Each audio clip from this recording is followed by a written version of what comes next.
Governor McKee, you're next. Yeah, thank you. And I think first you need a plan, and there's no written plan for housing in the state of Rhode Island.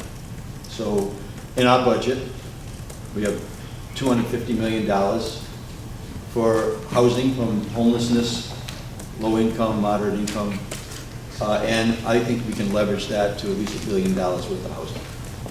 So it's an active effort in the budget. Let your General Assembly members know that we want that passed.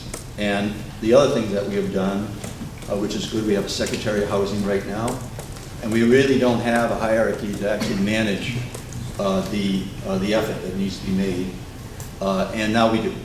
And we'll be working on really solidifying that governance model so that we empower the Secretary of Housing to help with the management of these extraordinary dollars that we can invest in housing.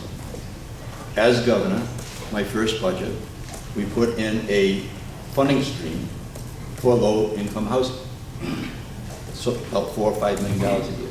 That was never done before.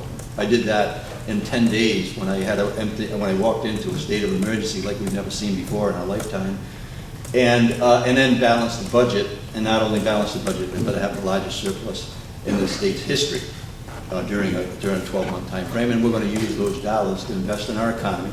As part of the housing issue, not only did I do that as a mayor and got the first affordable housing plan approved by state planning, and I was on track. There was 76 affordable units that came out of the pipeline that I put in a few years later after I was lieutenant governor. So you got to fill the pipeline with the opportunity, let it come out, invest the dollars properly.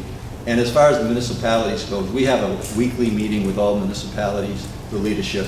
I have the direct access into them and a full understanding actually how local zoning and local planning and local efforts go. So I would just say more to come, but past the $250 million, and let's get a housing plan together.